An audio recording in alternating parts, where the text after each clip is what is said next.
Hello everyone, नमस्ते, welcome और welcome back to my channel. I hope आप सभी बहुत अच्छे होंगे, अच्छे से अपनी पढ़ाई कर रहे होंगे और साथ ही अपनी सेहत का भी ख्याल रख रहे होंगे। तो आज का जो व्लॉग है वो मैं स्टार्ट करने जा रही हूँ लगभग रात के 10 बजे से।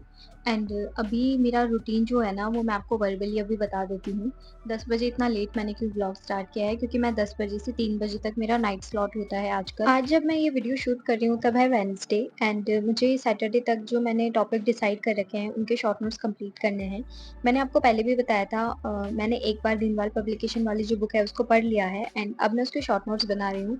ये पर्सन टू पर्सन डिपेंड करता है। मुझे पता है बहुत से लोग बोलेंगे कि क्या टाइम वेस्ट है एंड ये सब, बट ट्रस्ट मी, जब मुझे रिवीजन करना होगा ना तब ये मेरे शॉर्ट नोट्स से काम आने वाले हैं, क्योंकि बुक से तो मैं रिवाइज कर नहीं पाऊंगी।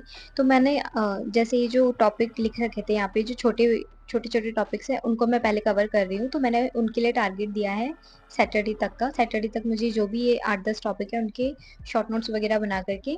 और ऐसा नहीं है मैं बाकी सब्जेक्ट नहीं पढ़ रही हूँ, मैं बाकी सब्जेक्ट भी साथ में पढ़ रही हूँ, बट ये जो रात वाला स्लॉट है उसको मैं ऑलमोस्ट इसके लिए ही रखती हूँ। तो मैंने यहाँ पर ही कुछ नोट्स बनाए हैं, तो आप इनको अगर चाहो तो देख सकते हो।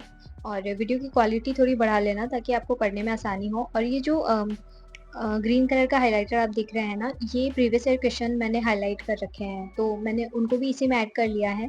तो मुझे प्रीवियस ईयर क्वेश्चन के लिए अलग से नहीं पढ़ना पड़ेगा, इन्हीं में मैं देख सकती हूँ साथ में। मेरा टारगेट यही है कि अगस्त में मैं जितने भी मुझे शॉर्ट नोट्स वगैरह सब बनाने हैं वो कंप्लीट कर लूँ अगस्त में। इसके बाद में मुझे कुछ भी लिखने की ज़रूरत ना पड़े, पेन पेपर लेने की ज़रूरत ही ना पड़े मुझे, बस मैं अपने नोट्स अच्छे से रिवाइज़ करूँ और प्रैक्टिस करूँ, बस यही टारगेट है मेरा। बाकी सारी चीज़ें मैं आने वाले व्लॉग्स में भी शेयर करती रहूँगी। तो ये जो तीनों टॉपिक के नोट्स हैं वो मैंने कल रात बनाए थे एंड आज भी लगभग 2-3 टॉपिक तो मैं कंप्लीट करने वाली हूँ। और दिन में तो मैं पढ़ती ही हूँ, दिन में मैं अदर सब्जेक्ट्स पढ़ लेती हूँ, पर रात में भी अब मुझे थोड़ा बहुत टाइम मिल जाता है अच्छा खासा। तो लगभग 2-3 बजे तक मैं रात में पढ़ूँगी एंड आज का जो फर्स्ट स्लॉट है वो मैं लोकनाट्य वाले टॉपिक के साथ स्टार्ट करूँगी।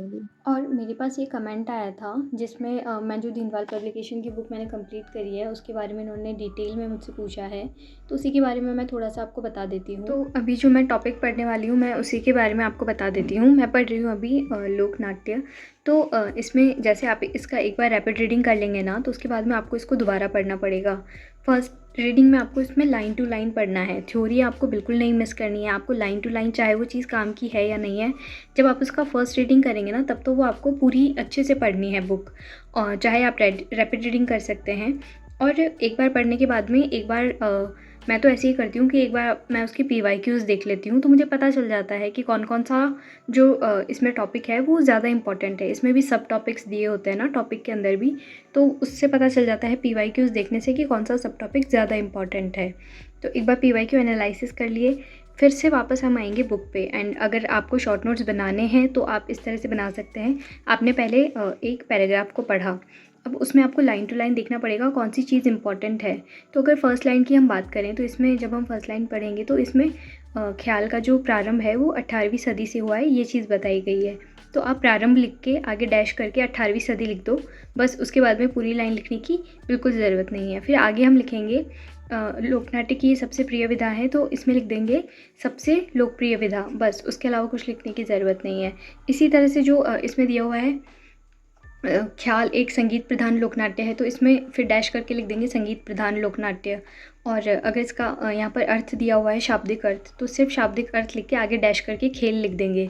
इसी तरह से प्रतियोगिता डैश करके दंगल, सूत्रधार डैश करके हलकारा, और इसी तरह से हम सारी चीज़ें लिख देंगे।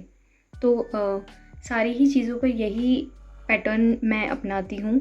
जो उसमें मेन चीज़ होती है या तो उसको आप अंडरलाइन कर सकते हो या हाईलाइट कर सकते हो, और इसी तरह से अपने शॉर्ट नोट्स तैयार कर सकते हो, वरना बुक में भी आप इसी तरह से अंडरलाइन वगैरह करके और बुक में भी आप पढ़ सकते हो। तो आई होप आपको समझ आ गया होगा एंड आपने पूछा इसलिए मैंने बता दिया, मेरा यही तरीका है। सबका अलग-अलग तरीका होता है पढ़ने का, कुछ लोगों को ये सही लगेगा, किसी को सही नहीं भी लग सकता है, हो सकता है उनका कोई बेटर तरीका हो पढ़ने का। तो अगर आप लोग शेयर करना चाहें अपने-अपने तरीके कि आप किस तरह से बुक को पढ़ते हैं एंड अगर शॉर्ट नोट्स बनाते हैं तो किस तरीके से बनाते हैं, तो कमेंट सेक्शन खुला है, आप लोग कमेंट कर सकते हैं। तो अब बात कर लेते हैं रूटीन की। अभी कुछ दिनों से ही मैंने अपना रूटीन थोड़ा-सा चेंज किया है, नेक्स्ट वीडियो मैं उसी पर बना दूँगी।